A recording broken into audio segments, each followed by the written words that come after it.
Como todos los viernes, la bienvenida en este su espacio para la doctora Leticia Calderón Chelius, presidenta del Patronato de Sin Fronteras. Doctora Leti, bienvenida, muy buena tarde. Ya ansiosos de escuchar el análisis del día de hoy. Gracias, Carlos. Pues digo, cada viernes que nos encontramos hay sorpresas y suspiros porque no sabe uno también qué decir, pero creo que es buen momento para añadir algunos elementos que están ahí en el aire y que de repente vale la pena incorporar al día a día a la coyuntura, porque realmente eso es lo que estamos viviendo en términos de los cambios de temas. Yo me quiero referir en esta ocasión, y aprovechando que nuestro eje de análisis es la migración, pues obviamente a esta situación que ocurre en Estados Unidos específicamente con la agencia digamos, de control migratorio que es el famoso ICE.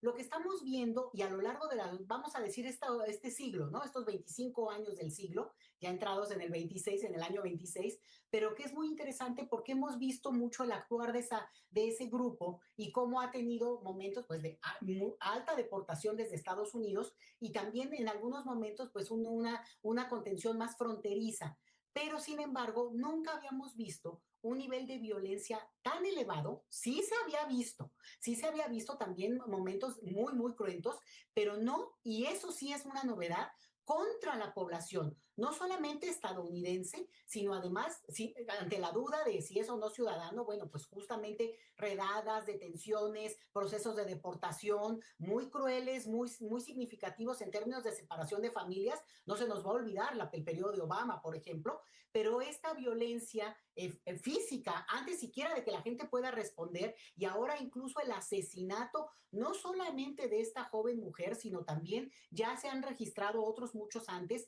y aquí lo que es tremendo es que si no se grabó, no existe, Carlos, no hay forma digamos, de hacerlo viral y de hacerlo, que de alguna manera digamos, el vuelo a nivel internacional. Entonces, creo que lo que estamos viendo, y eso es parte de la discusión que ahora mismo se tiene en Estados Unidos, es una agencia migratoria que ha avalado esa política migratoria fuerte y de contención, ha sido avalada por el electorado medio estadounidense. Y yo lo he dicho acá, Carlos, que digamos, también tenemos que ser como muy sensatos en entender que es una gran preocupación de Estados Unidos, que se ha manejado de una manera muy arbitraria y también muy mentirosa, pero que al final de cuentas deposita en el tema migratorio la idea de que ahí están parte de sus grandes males. Entonces, con ese argumento se había manejado, pero ahora vemos que esa agencia sirve para no solamente, digamos, contener, deportar toda esta parte de lo migratorio, sino para reprimir a su propia ciudadanía. Y ahí es donde creo que también entran algunas claves que yo quiero mencionar. Un elemento que menciona mucho digamos, no solo en Estados Unidos, por eso hay que decirlo, es esto de izquierda radical.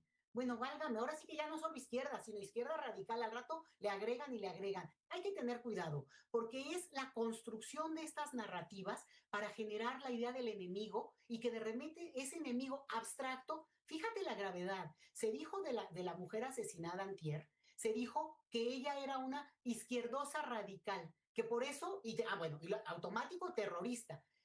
No hay, no un y digo, y sobre todo en ese momento, un solo elemento que pudiera describir ni siquiera quién era.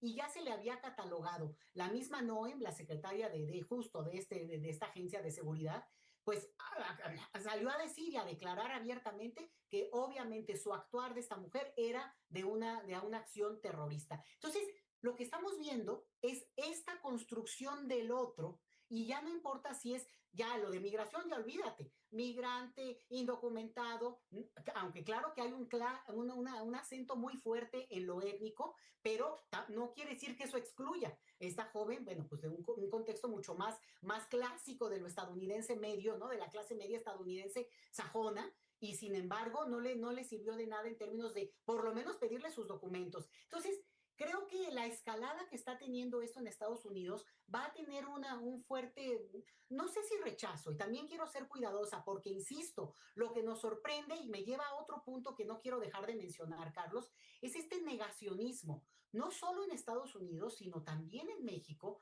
de muchos sectores que de repente parece que no creen que eso está pasando. Obviamente no es que esté pasando cada minuto en todos lugares, ocurre y de repente se vuelve muy noticioso porque sobre todo es muy violento. Pero Carlos, negar que está ocurriendo, no tomar, digamos, incluso precauciones, me parece una de una inocencia para no decirlo distinto, Carlos. Entonces, llamo la atención en eso y solo, no sé si me da chance de un último argumento, Carlos, que creo que es Claro. importante, y es que cuando se habla ya de amenazas tan fuertes en términos de, bueno, que invadiríamos, bueno, ya lo hicieron con Venezuela, ya uno no puede decir que ese no es un tema que esté en la agenda, pero nada más no se nos olvide, ¿eh? Ojo con unas cositas porque vamos a meterle problematización a esto. La población latinoamericana hoy es de 670 millones de habitantes. Estados Unidos es de 340 millones de habitantes. Entonces, digo, de toda América Latina. Pero eso quiere decir que no estamos hablando de principios del siglo XX, cuando había apenas 77 millones, bueno, para decirlo así, ¿no? En América Latina y Estados Unidos efectivamente era el segundo país más poblado del mundo en hace siglo y medio. Carlos, estamos hablando de una locura en términos de que hablar de control, de poder, esta pretensión así un poco a la manera de llegar, sacar a alguien de Venezuela, como lo vimos, bueno, no vimos la ejecución, pero sí vimos claramente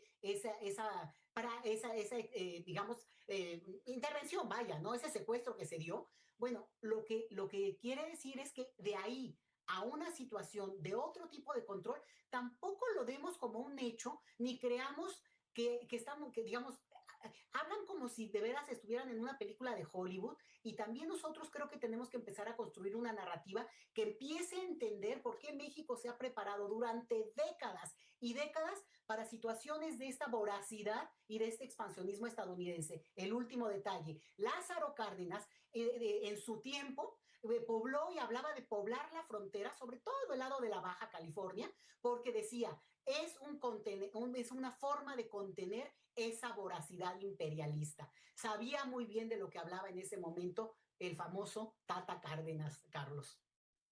Interesante todos estos puntos que menciona, por supuesto, doctora Leticia Calderón Chelius, pero por desgracia, como usted bien dice, pareciera ser que en tiempos de verdades para todos los gustos, pues lo que les conviene a estos autócratas es que las cosas se tasen como si se tratara de negro y blanco, de buenos y malos. Las cosas desafortunadamente no son así, pero sí, los ciudadanos que respaldan a estos personajes les creen y se las compran, pues desafortunadamente no tenemos más que para dónde hacernos, sino que seguir platicando cada viernes en este espacio, doctora Leticia Calderón Chelius, para pues demostrar que las cosas van más allá del blanco y el negro. Siempre los matices tendrán que ser importantes, doctora Leti. Mil gracias.